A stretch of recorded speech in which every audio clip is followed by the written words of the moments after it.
But we don't have a plan yet of the Congress that is ready to go, shall we say. But that time is coming soon. Soon we will have to act, not only to secure this important program, which has, through its lifetime, been the biggest reason for the removal of elderly poverty that this country has suffered from. So it is an important safety net. But we'll also need to change this program in order to secure our nation's future. People, the sense that I get from my perch sitting there trying to serve Dave Camp, Chairman Camp, and the other members of the Ways and Means Committee, is that the public is now interested in what goes on. You used to be able to go and say, okay, it's good for 20, 30 years. Now, constituents are saying, well, wait a minute, what's your plan? They may not be sure what to do, but they want to know what's your plan. It's not good enough to say anymore, oh, it's going to be all right. So I think that's an important and an interesting development. Today, we have a great panel of experts with us. And we will kick that off there from all venues of the political spectrum. And I'll introduce each one of them, and they'll give their brief remarks, and then after we're done, and I understand Maya is on her way, after we're done, they can take your questions. The one thing I want to leave you with is, whatever we do with Social Security is going to have to be bipartisan. And that's going to mean everybody has to do the proverbial hold hands and jump together.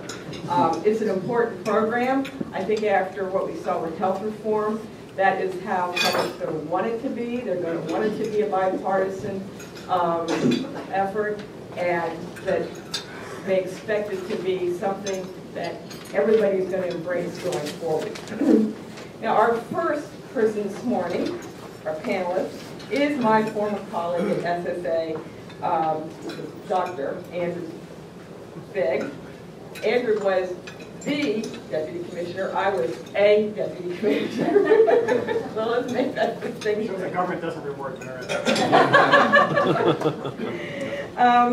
He is now a resident scholar at the American Enterprise Institute. Prior to AEI, he was with us at Social Security, where he oversaw a lot of tremendous research efforts and led agencies group with the Social Security trustees. He's also worked on Social Security reform for the White House and the National Economic Council, was on the staff of the President's Commission to Strengthen Social Security, and also with the Cato Institute before joining SSA. Please join me in welcoming Andrew Biggs.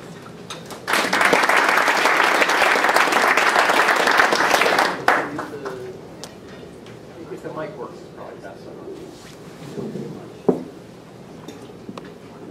All right, thank you very much. I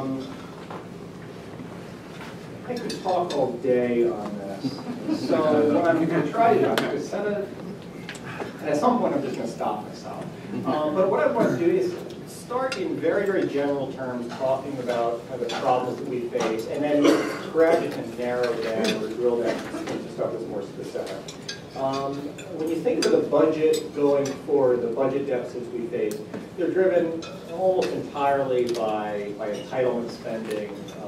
We have a sort of a large cyclical deficit at this point because the economy is in poor shape. But over the long term, if you call it entitlements, the budget is more or less balanced. It may be too big, it may be too wasteful, but it's not going to destroy the economy or anything. It's all the entitlement spending that's really driving this. And entitlement spending is Social Security, Medicare, Medicaid, principally.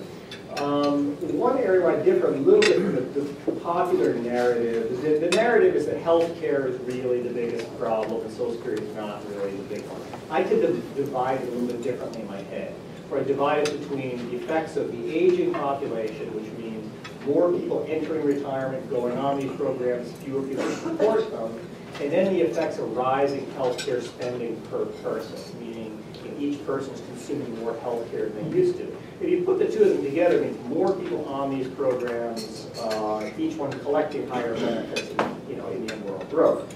But I mean, the narrative that came out, certainly from the administration in the healthcare reform debate was, well, it's this health issue, this rising per capita spending, which is the big problem. If you actually look at the CBO numbers, population aging is by far the biggest driver of entitlement spending over the next several decades. If you go out the next 2 decades, aging drives about 2/3 the increase in entitlement spending.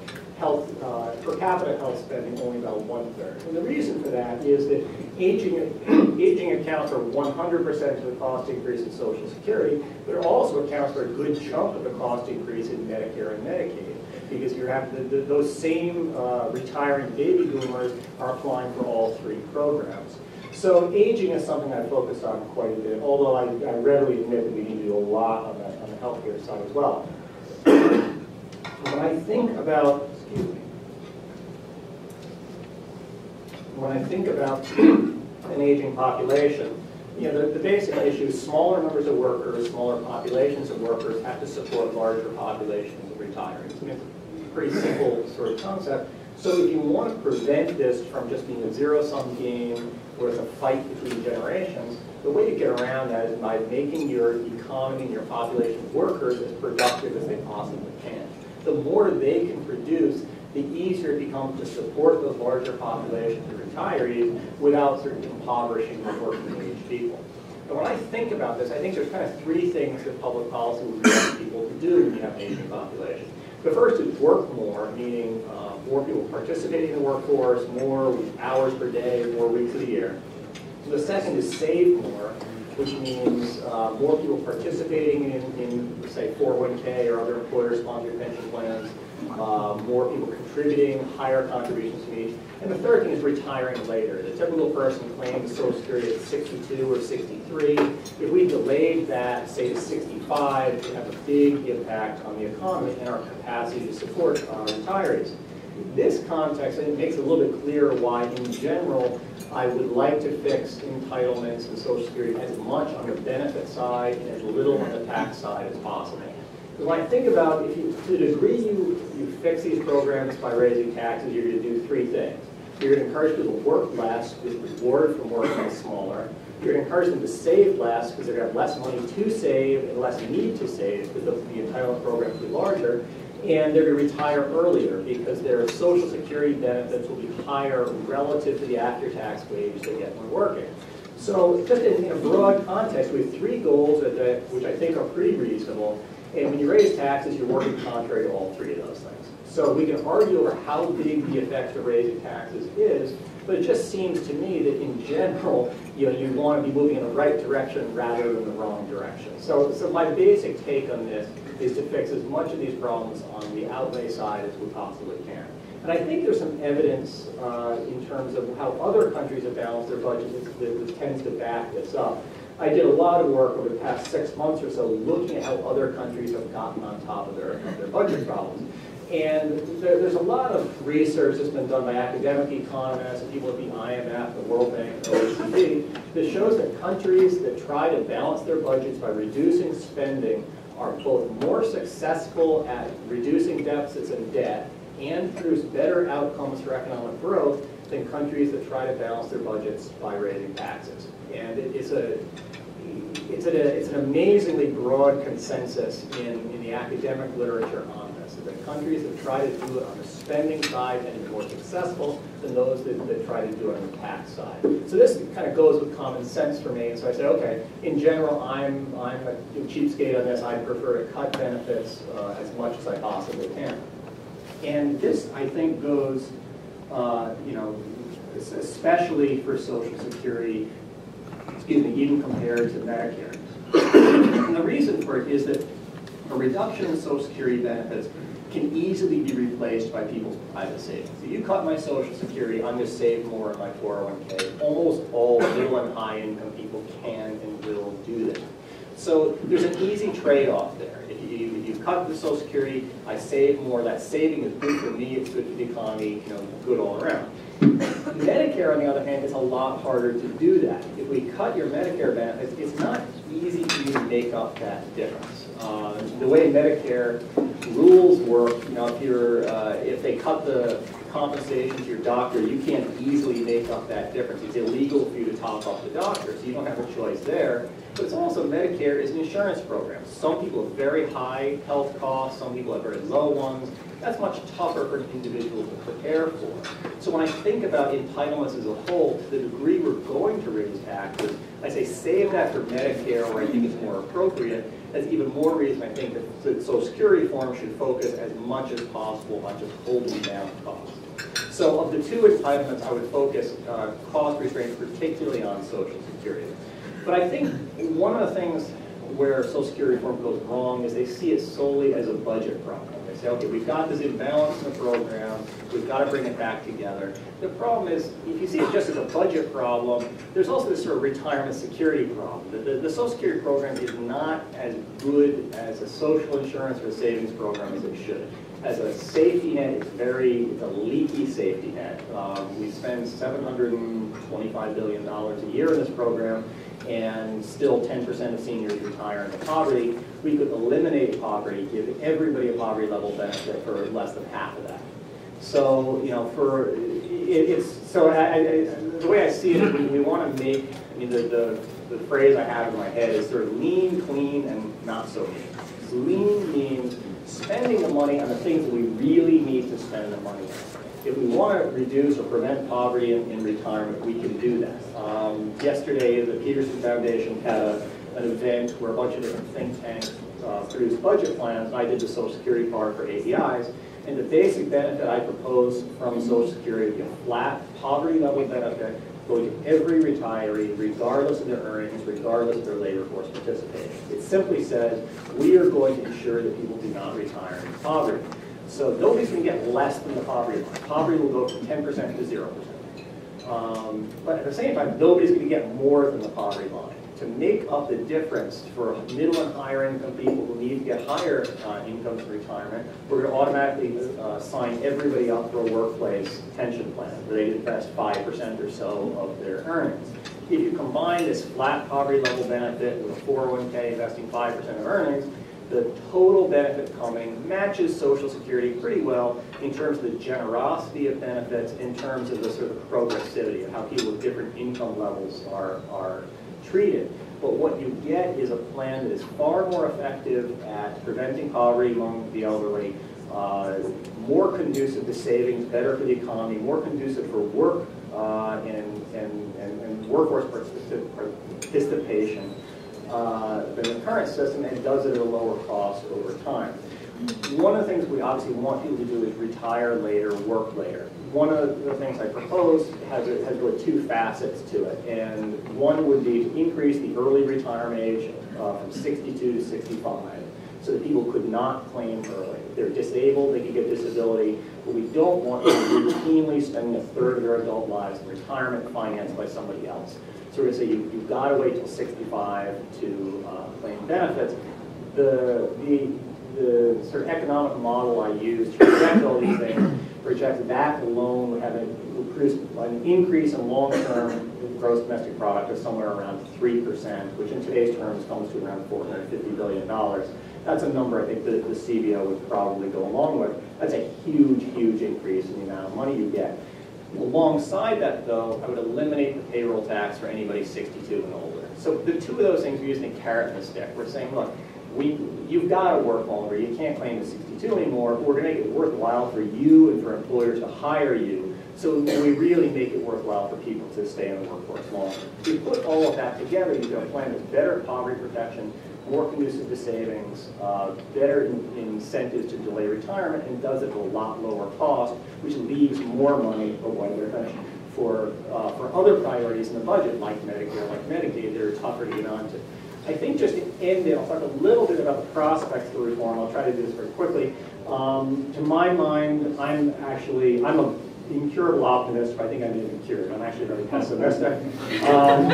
Sorry. You think a couple of months ago, we were fighting over $38 billion in spending. My understanding is the agreement over that turned out to be well less than $38 billion in reality.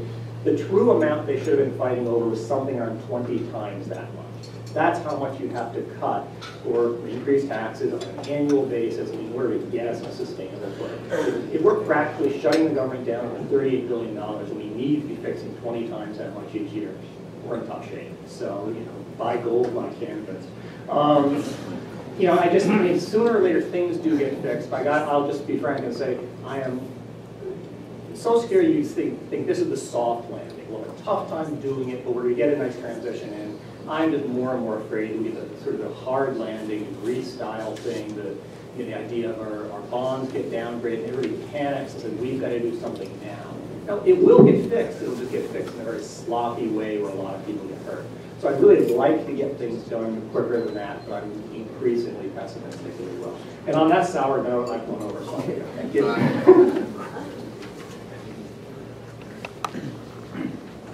Thank you, Andrew, for that uplifting ending. I'd say you disagree, though. So, our next panelist is David Kendall.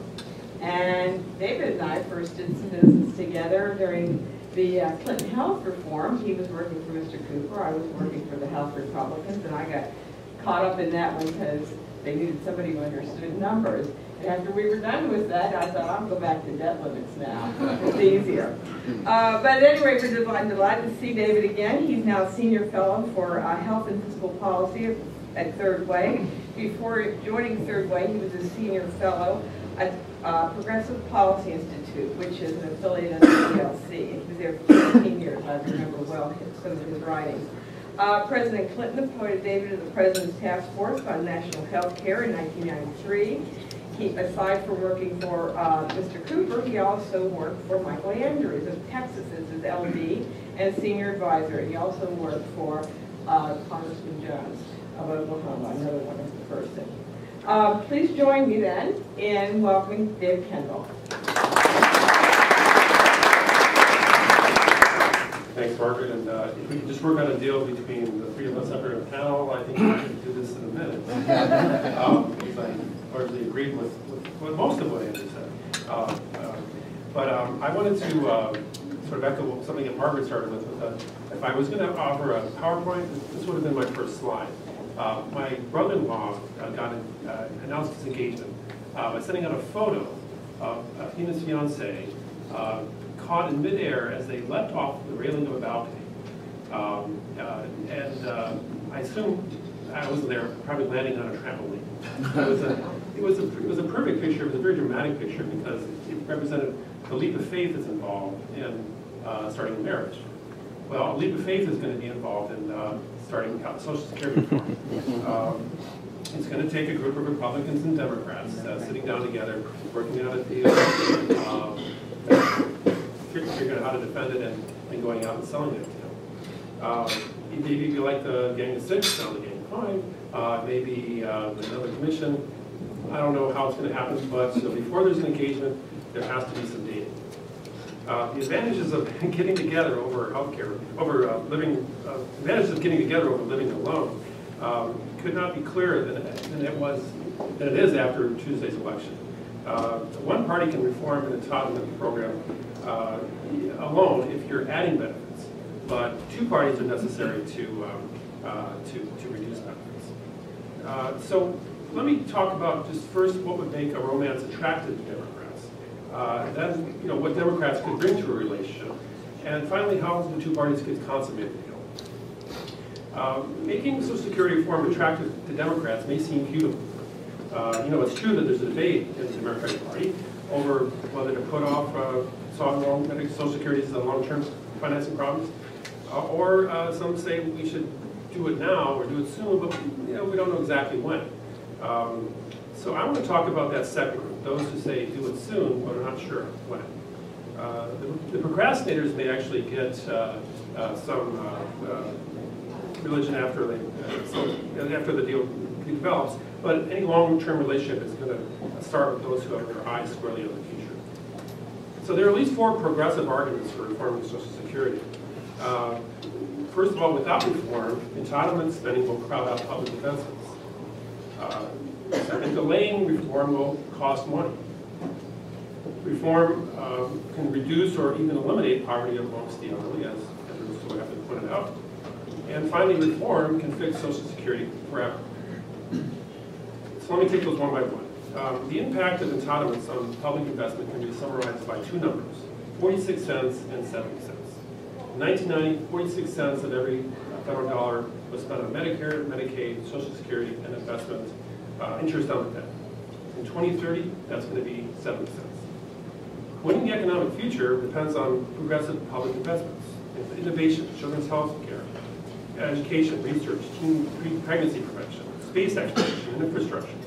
But left on autopilot, the nation's budget's going to be swamped with entitlement and debt obligations that will crowd out everything else. Scraps will be left on the table for defense and discretionary spending, but as a progressive Democrat, we know I have a fear who's going to win that battle. The poverty issue is straightforward. 1 in 7 elderly still live in poverty despite Social Security success. And benefit changes in Social Security could reduce or eliminate poverty among the elderly. The delay of reform is going to make it harder to do, as Andrew pointed out. It would, in fact, according to the Social Security trustees, be twice as hard if we wait until the trust fund is insolvent. That means tax increases that are twice as big and benefit cuts that are twice as big. Every year of delay costs the American public real money. It is within our power to fix Social Security not just for the next generation, but for all generations. If there were no more trustees' reports predicting bankruptcy, the political debate over the stability of Social Security would be over forever. And hundreds of Social Security policy analysts like Andrew and me would be out of job forever. Not a bad result. So since the ideas I've discussed largely have been aimed at attracting Democrats, I'm going to assume that most of you here have not been struck by love at first sight. In fact, you're probably asking, well, what's in it for us? Let me suggest there's at least a couple of things to consider on the Republican side. Political cover from Democrats and keeping taxes low. Democrats have created Social Security, so we're more trusted to reform it. But instead of exploiting our natural advantage on that issue for partisan gain, Democrats could provide needed legitimacy to reform in general and in specific proposals as well. So how can we keep taxes low? Well, Third Way believes in a savings-led solution to Social Security. We believe that the reform should produce about $2 in spending reductions for every dollar in tax increases. On the benefits side, we would do this by adjusting COLAs for making a better measure of inflation. We would index the retirement age so that the average life expectancy at retirement was held constant and remained about the same as since the 1980s in order to provide about 17 to 18 years of retirement on average. We would also adjust the benefits in a progressive way, make them a little more generous at the low end of the income range and a little more generous at the high end. I'm sorry, a little more generous at the low end and a little less generous at the high end. And on the revenue side, yeah, I know, it's for a minute there you wanted to get really Democrat. On the revenue side, we would increase the taxation of benefits for higher income seekers and phase out the benefits altogether for individuals with incomes over $250,000, incomes over $40,000.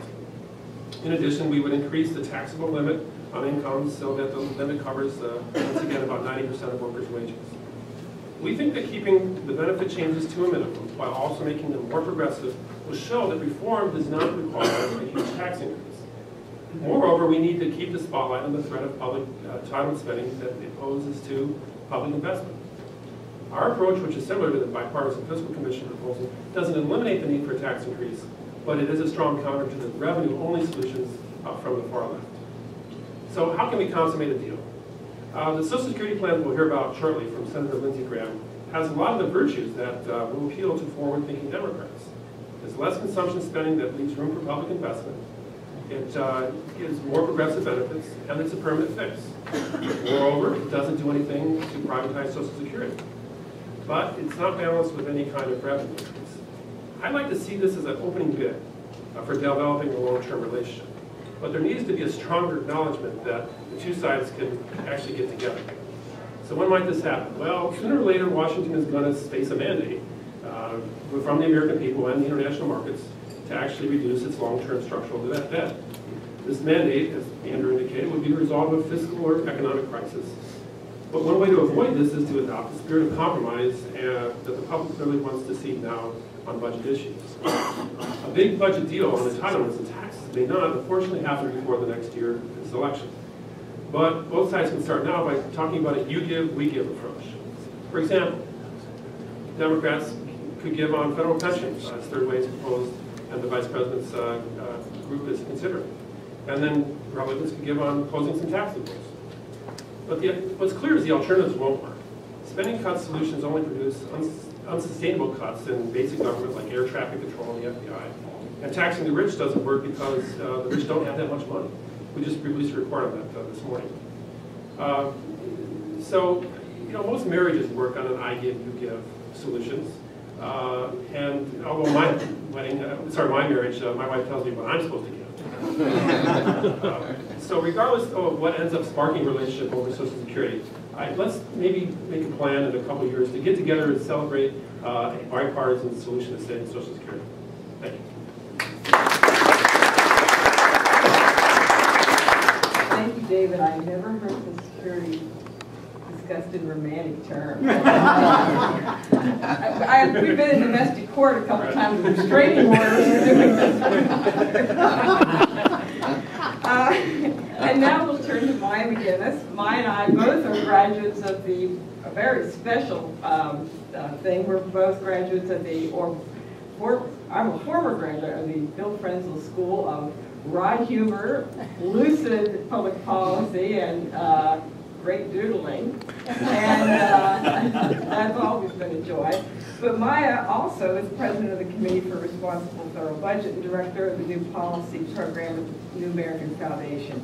She's a regular contributor in television and radio, wonderful magazines like the Atlantic, the New York Times, excuse me, and the Financial Times. She served on the editorial board of the Washington Post. And before coming to the New American Foundation, she was Social Security advisor to Senator John McCain in his 2000 presidential campaign. She also has worked for Brookings, the Concord Coalition, and Wall Street. Please join me in welcoming Maya MacGuineas. Thank you so much. It's nice to see all of you this morning. I, as you probably heard, stopped by briefly at the press club, which is where I thought this was, and sat down and met with a nice group of technology or forestry experts or something. Figured out the problem before I went up and started giving a talk. So that's been a great place. I really am struck by listening to both the speakers so far, how much agreement there is. I mean, I just sort of was nodding through the kind of the principles and the approaches and the room for compromise, which is what I hope we see in the near future. Andrew was saying how he's feeling pretty pessimistic, and I'm going to try to sound optimistic. I don't really mean it. I'm pretty pessimistic as well, but I'm going to do my best to kind of sketch out the positive scenarios. But I do, on Social Security, I do see an opening right now, because one of the things, I mean, I'm always, whenever I talk to folks on the Hill or talk to the White House, I urge them to get out there and get specific, and I think that that's the important way to put real ideas on the table. And I don't really admire being sort of too timid and not saying what you would do. But the fact is that in Paul Ryan's budget, where he has been very specific on what he would do in Social Security before, he wasn't specific. And the White House wasn't specific on what they would do on Social Security. But both of them opened it up with a framework saying we do need to make changes. These are the White House sort of gave these principles, and it kind of bugged me because they said what they wouldn't do instead of what they would do. But they left some openings for things that they would do. And the Ryan budget put out a really interesting framework for if it's on an unsustainable course, changes would have to be made. And I have to admit that from a political perspective, this is probably very clever, because neither of them have turned this into the punching bag of this election, right? Medicare is getting all the heat, and Social Security is kind of sliding under the radar. And wouldn't it be remarkable if, as part of some kind of a deal, before the election, a group of people came together and started working on Social Security reform? One of the reasons I actually think this is really important, so all the focus on the debt ceiling right now, and we recently put out a paper saying we could see basically $1 trillion over 10 years in kind of low-hanging fruit areas where there's agreement between both parties on domestic discretionary caps and kind of the other entitlement areas for reform, and you could get a down payment. But the more I've been talking recently to folks in the markets, and I don't think the markets speak with one voice at all, but so many people have been saying, it's not the number that matters. What people really understand is that entitlements are the unsustainable piece. And if we can't get a grand bargain kind of deal, like something that the Fiscal Commission did, the $4 trillion plus kind of big comprehensive plan, I think the next best plan is not just a down payment of the easiest areas, but some fundamental entitlement reform.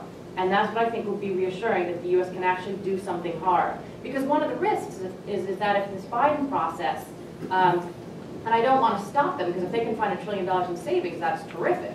But one of the risks is that they kind of take the easiest areas of the budget to fix and don't deal with the entitlements, and that means post-election, the kind of big fix that's facing us is all the harder, because it's just Social Security, Medicare, and taxes. That, you know, that's leaving the hardest pieces for later. So I wonder if there's a possibility there. The second thing is the obvious case that anybody who looks at this knows that with every year we wait, it does become more difficult. It makes it much more hard. You can't face these things in a gradual way, and that's not good from anybody's perspective. So there's such a strong case to make changes as quickly as possible.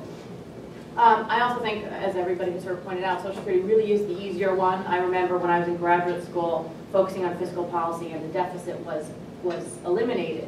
I thought, oh my gosh, what am I going to do? I've come back to study worrying about fiscal problems. Oh, good, there's entitlements. And after a quick look at Social Security and Medicare, it was no tough choice that I wanted to study Social Security and work on that one for my master's thesis and beyond, because it was so much easier to fix. And it still is. You know, there are only a couple moving pieces, whether it's the retirement age, thinking about benefit reductions. You can either think about them done across the board or progressively at the high end. Any new revenue increases, probably some kinds of sweeteners. I think almost all plans now look at ways to boost a minimum benefit, and another idea is sort of an old age benefit, so that when people hit 85 or so, they get a little bit more money to avert old age poverty. So those kinds of sweeteners. I think carve-out accounts, there's no fiscal space for them anymore, but I think add-on accounts are still something that could help with the overall retirement problem, which is very important to think about. And maybe looking at the program to get rid of some of the outdated issues, spousal benefits, reforming how DI works, things like that. But it's not that hard a puzzle to put together. There are not that many ways to do it. So I want to talk about where I would go. And I guess I can see two arguments. I think both of them were made, actually.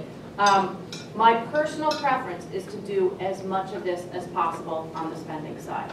I think there's such a strong case for why, if we were to bring down benefits aggressively for people at the high end, to me, that's actually the combination. You know, I sit in the middle, and it combines the Republican or conservative preference for keeping spending, bringing spending down, and not using taxes to fix this.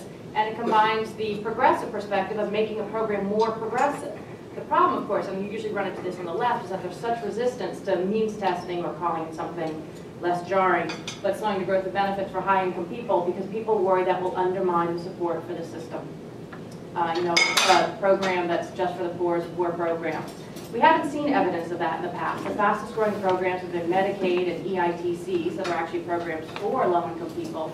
And I think Social Security, changing it more into a program that's there if you need it, frees up resources for so many other important priorities.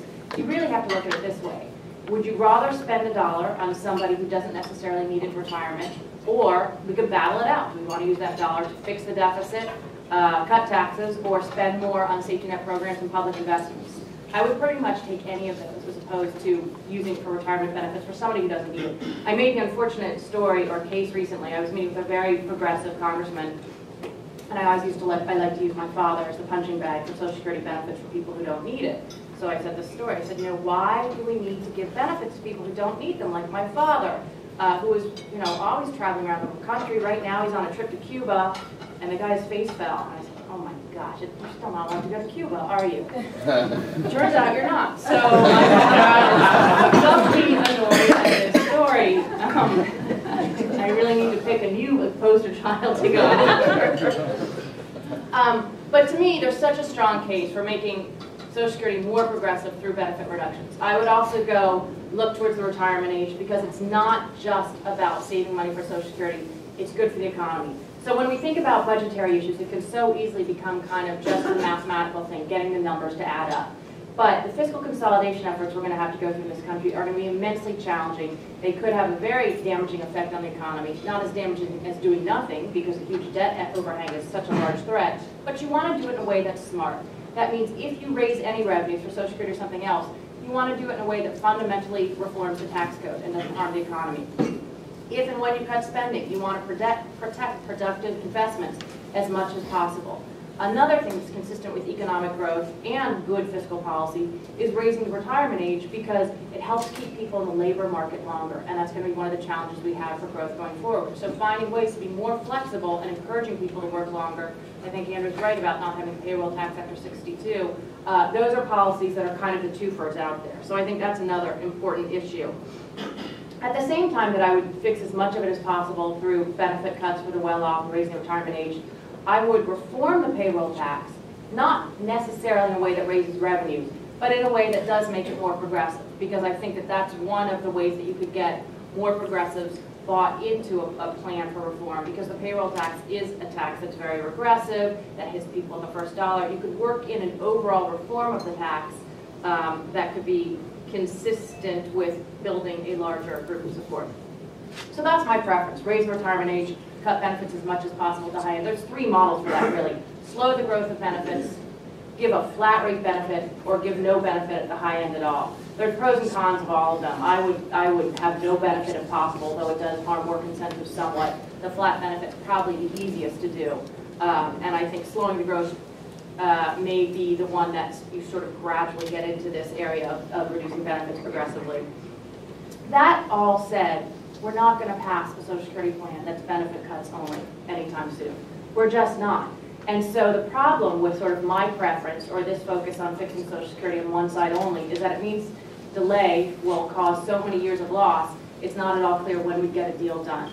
So I think a more practical way to think about it is, where's the compromise? And I think what we just heard about sort of spaces for compromise, I don't think we should be talking about 50-50, but I think that revenues should be part of the solution if that's what's necessary to get something done. But it should be done probably in that context of fundamentally reforming the payroll tax as much as possible, finding some new revenues to go in the system, but focusing primarily on a structure that promotes benefits. So what I would like to see is some more plans on the left that we could use to then compromise with something like what Lindsey Graham has put out there and others. What I would like to see is people looking more closely at suggestions like that of the Fiscal Commission that is, I think, maybe revenue heavy, but is a good opening bid. And what I would really like to see, which is what I'm not going to hold out hope for, but here's my secret hope for the year, is a bipartisan, bicameral. I know it sounds crazy in this political environment, but what if you just had a small working group of folks from the House and the Senate of both parties starting to talk through these issues? It is not that hard to put this together. It would be really useful because the case is so strong that every year that we delay to get this done really makes it harder to fix in the end. So, am I optimistic? No, not at all. But I can certainly see so many paths for reform that I would sign on to in a second just to get it done. So I think that there must be a lot of support for at least to have some momentum and get discussions going. Thank you.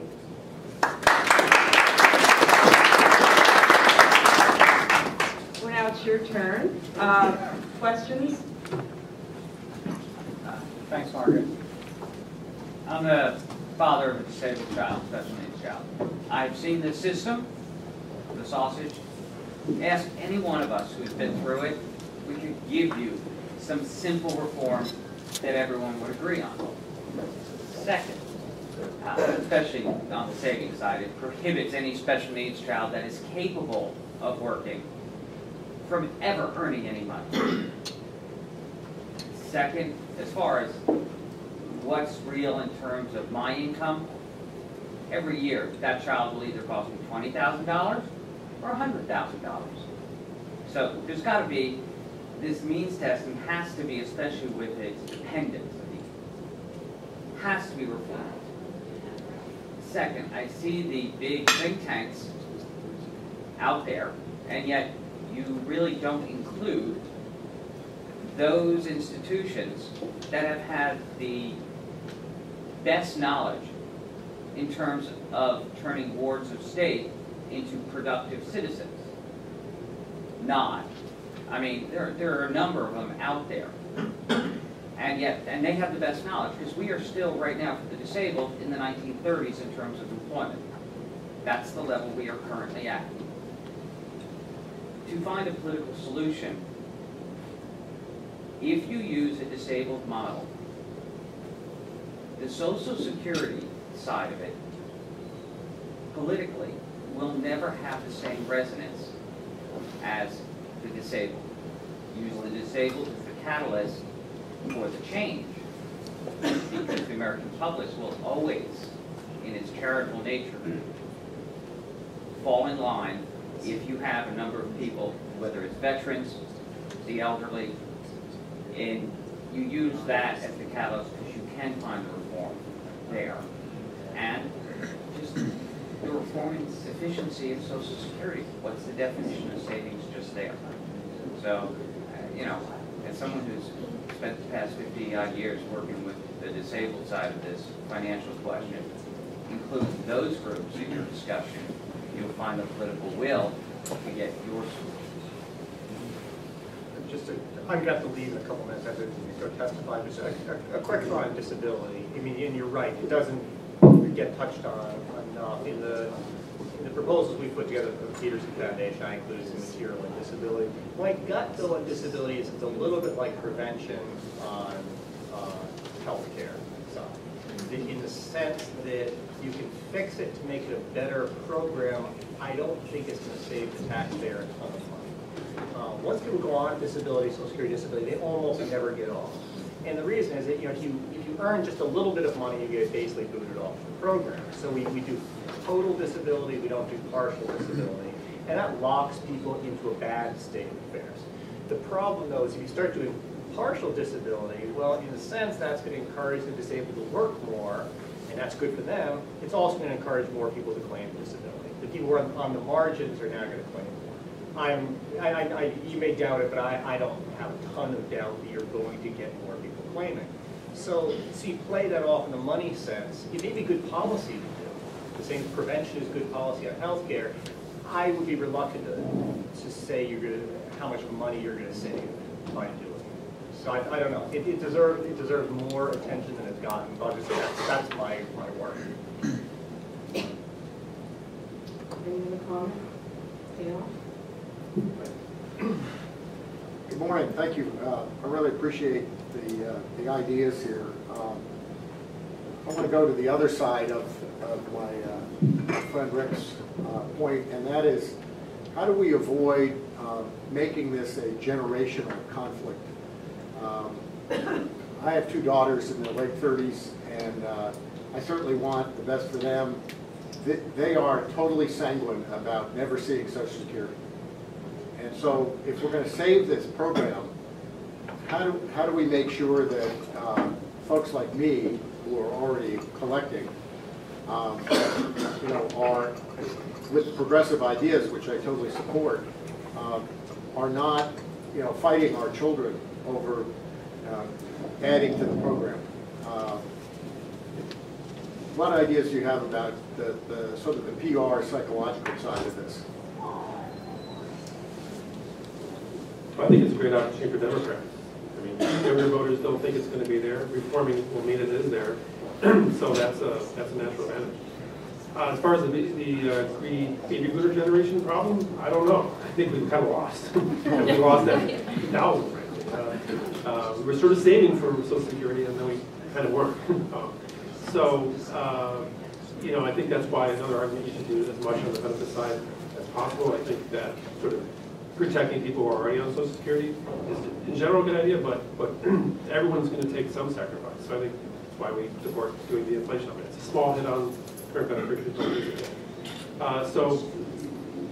There's more complicated sort of analysis there, but I think that's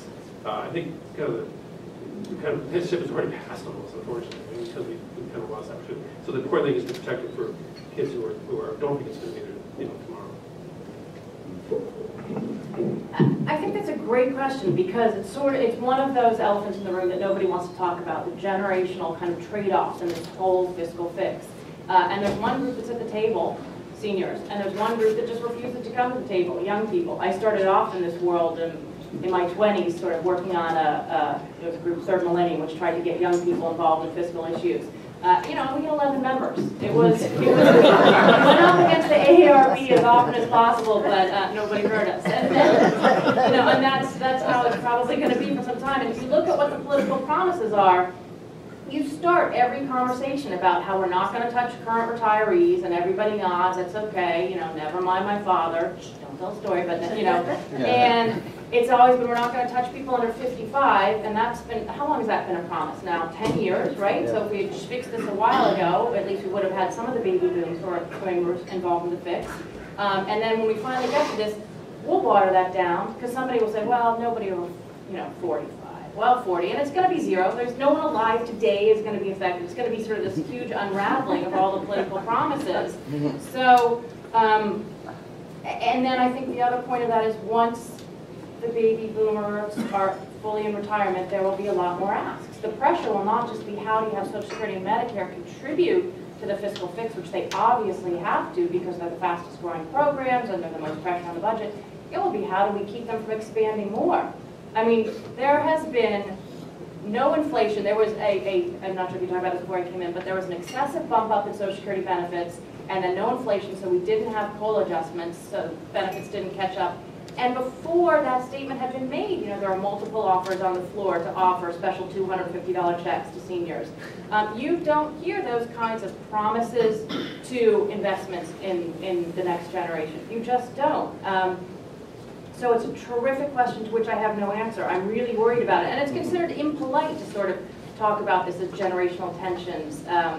It's sort of like talking about rationing in healthcare or things that are real, but we can't talk about them in policy circles. That is a huge trade-off. We are choosing to have a budget that is very consumption-oriented instead of investment-oriented. And that is primarily driven by the fact that we devote so many resources to the elderly, whether they need them or not. And shortchange the investments in the next generation, which is not a long-term strategy. One quick final point before I sprint the door, which I think I agree with Maya. Let's say you're a fairly liberal Democrat who thinks, on policy terms, the best way to fix this program is by raising taxes, and that's perfectly fine. The political strategy is wait. The longer you wait, every day you wait, somebody shifts at a rate of 10,000 per day from being a taxpayer into the program, being a beneficiary, being out of the program. Politically, time is on their side. So they see this as doing well by doing good. By something that's good for me politically, demagogue, delay, also happens to lead to better policy. So you've got a real problem here, and that's why I'm asking that. So I have to head out. Thank you very much for having me.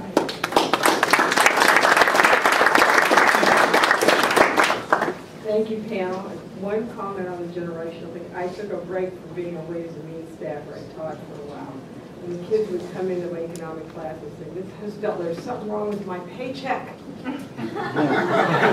there isn't. And then I tell them what it was, and then their faces would like fall. And now those kids have graduated from college, and they're having trouble finding jobs. So there's the other thump on the younger generation. They're not even paying into the system, and they're having a delay in getting started. It just shows the magnitude of this whole thing. Thank you so much. Margaret, thank you. Panel, thank you very much.